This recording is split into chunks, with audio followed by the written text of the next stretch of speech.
ఒక్కసారి బటన్ నొక్కలేదే. ఎంతమంది చనిపోయారు? రోజుకు 4-5 మంది చనిపోతున్నారు. బలవంతపు మరణాలు చేసుకుంటున్నారు. రైతు బతుకు చితికిపోయింది. అలాంటి రైతుల కోసం ఎప్పుడు బటన్ నొక్కే పరిస్థితిలో లేడు. డిఎస్సి కోసం బటన్ నొక్కాడా తమ్ముళ్ళు అని అడుగుతున్నా. నొక్కతాడా అని మిమ్మల్ని అడుగుతున్నా. ఇప్పుడు మాట్లాడుతున్న మెగా డిఎస్సి అంట. ఎవడికి చెప్తా? మళ్ళా ఉద్యోగం రావాలంటే తెలుగుదేశం రావాలి, జనసేన రావాలి, అప్పుడే యువతకు ఉద్యోగాలు వస్తాయి. కానీ బటన్లు కొన్నాట్లు నొక్కాడు. Mining button నొక్కాడు. భూగర్భ సంపద మొత్తం దోచేశాడు. మామూలు దోపిడీ కాదు, ఇష్టానుసారంగా దోచాడు. ఇసుక బటన్ నొక్కాడు. సాయంత్రం తాడేపల్లి ప్యాలెస్ కి 100 కోట్ల రూపాయలు డబ్బులు పోయే పరిస్థితి వచ్చింది. మద్యం బటన్ నొక్కాడు. అక్రమ ధనార్జన, సొంత బ్రాండ్లు ఎక్కడికక్కడ దోచేస్తున్నాడు. ఇప్పటికి 30 లక్షల మంది అనారోగ్యం పాలయ్యారు. 30,000 మంది చనిపోయారు, చనిపోతూనే ఉన్నారు. ఈ సిగ్గుపాలన ముఖ్యమంత్రికి మాత్రం ఏమీ పట్టలేదని చెప్పి నేను మీకు తెలియజేస్తున్నా. నీ బటన్ డ్రామాలు అందరికీ తెలిసిపోయినాయి. తెలిసేయా లేదా అని మిమ్మల్ని అడుగుతున్నా. అందరికీ అర్థమైపోయింది.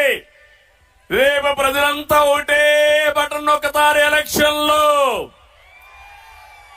ఆ బటన్ తో జగన్మోహన్ రెడ్డి ఎక్కడికి పోతారు తమ్ముళ్ళు? ఆ పార్టీ ఎక్కడికి పోతుంది తమ్ముళ్ళు? అది చేస్తారా అని మిమ్మల్ని అడుగుతున్నా. ఏమమ్మా చేస్తారా అని మిమ్మల్ని అడుగుతున్నా.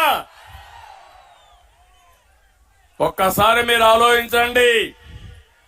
జగన్ ధనదాహంతో ఉత్తరాంధ్ర మొత్తం ఊడ్చేశాడు.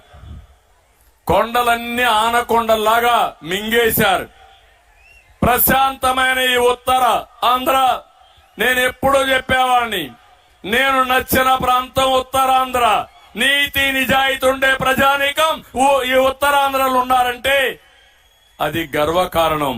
ఇప్పుడే కాదు, సమైక్య ఆంధ్రప్రదేశ్ లో ఎలక్ట్రిసిటీ డిపార్ట్మెంట్ లో ఈ డివిజన్ లో ఈస్టర్న్ డివిజన్ మాకు ఉండేది.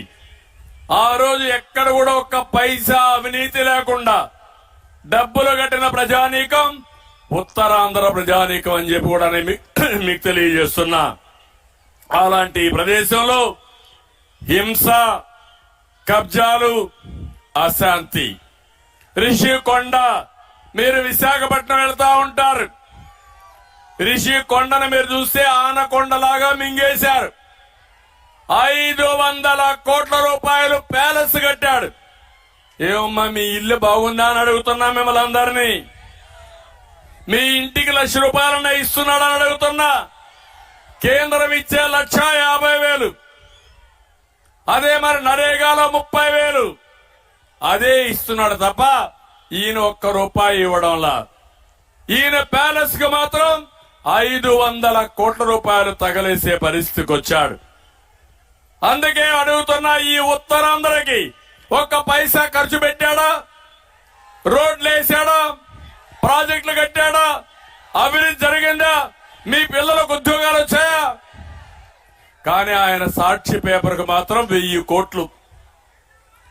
అదే మారిగా సలహాదారులు 100 మందిని పెట్టాడు. 700 కోట్ల రూపాయలు వాళ్ళకి ఇచ్చాడు. ఒక్క సజ్జల సాక్షి జీతగాడికే 150 కోట్లు ఇచ్చిన మహానుభావుడు. ఏమైనా సలహాలు ఇచ్చారా? వాళ్ళు ఇచ్చిన సలహాలు మీ జీవితాల్లో ఉపయోగపడ్డాయా అని మిమ్మల్ని అడుగుతున్నా. సలహాలు లేదు. ప్రజాధనాన్ని దోచిపెట్టే పరిస్థితికి వచ్చాడు. ఇంకో పక్క ఉత్తరాంధ్రలో 5 సంవత్సరాలు ఖర్చు పెట్టకుండా 3 ఐటమ్స్. సాక్షికి ఇచ్చింది 1000 కోట్లు, సలహాదారులకు ఇచ్చింది 700 కోట్లు. ఈయన ప్యాలెస్ కట్టుకున్నది 500 కోట్లు. అన్ని కలిపితే 2,200 కోట్ల రూపాయలు. అయితే ఆ 2,200 కోట్ల రూపాయలు కూడా ఉత్తరాంధ్రలో ఇరిగేషన్ ఖర్చు పెట్టలేదు 5 సంవత్సరాలు ఈ ముఖ్యమంత్రి. ఈయన మా ఈ ఉత్తరాంధ్ర గురించి మాట్లాడుతున్నాడు. ఈ విశాఖపట్నం పెట్టుబడులకైతే ఒక స్వర్గధామం. నేడు వైసీపీ పాలనలో కబ్జాలకు కేంద్రంగా మారిపోయింది. ఒక్క విశాఖపట్నంలో 40,000 కోట్ల రూపాయలు దోచేశారు. అందుకే అడుగుతున్నా, ఈ వైఎస్ఆర్ కాంగ్రెస్ పార్టీకి బుద్ధి చెప్పాలా లేదా అని మిమ్మల్ని అడుగుతున్నా. నేను అక్కడ మిలీనియం టవర్స్ కట్టా, హైదరాబాద్ లో హైటెక్ సిటీ కట్టాం మేము. అదే మరి ఇక్కడ మిలీనియం టవర్స్ కట్టి ఐటీ ప్రోత్సహించి ఇక్కడుండే పిల్లలు హైదరాబాద్ కో బెంగళూరుకో అమెరికాకు పోయే పని లేకుండా విశాఖపట్నంలో పనిచేయాలని నేను ఆ రోజు ప్రయత్నం చేశాను. నేను అడుగుతున్నా, ఎన్నో కంపెనీలు తీసుకొచ్చాం.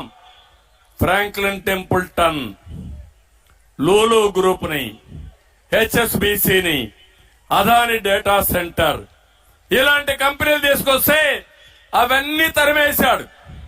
ఎంత కక్కుర్తిగాడంటే, లూలు గ్రూప్ గాని అక్కడ షాపింగ్ మాల్ కట్టుంటే ఒక టూరిజం కేంద్రంగా విశాఖపట్నం అభివృద్ధి అయ్యేది. దాన్ని తరిమేసి రియల్ ఎస్టేట్ కు అమ్ముకుని డబ్బులు దోచుకున్న వ్యక్తి ఈ జగన్మోహన్ రెడ్డి అని చెప్పి నేను మీకు